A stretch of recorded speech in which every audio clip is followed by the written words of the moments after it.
Big 12 Media Days came to a close today in Dallas. The number one question asked at this year's event, is the conference at a disadvantage because it lacks a championship game?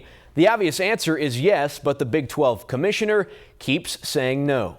Whether we end up with a championship game down the road or not, we aren't going to have one this year. Big 12 Commissioner Bob Bowlesby remained defiant with his answer Monday when asked whether or not the conference will have a championship game.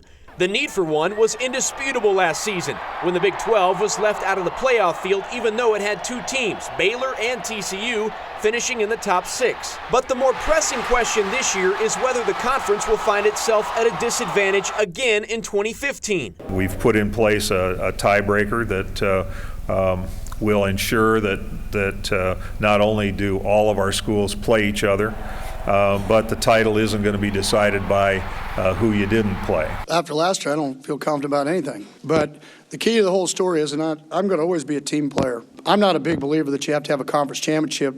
I thought the whole thing about going to a playoff was that they picked the 4 best teams. You didn't even have to have a championship game. The Big 12 will have options. The conference can file a waiver to hold a championship game as soon as the 2016 season. They could also add teams, but no expansion candidates outside of the Power 5 conferences make much sense for the Big 12.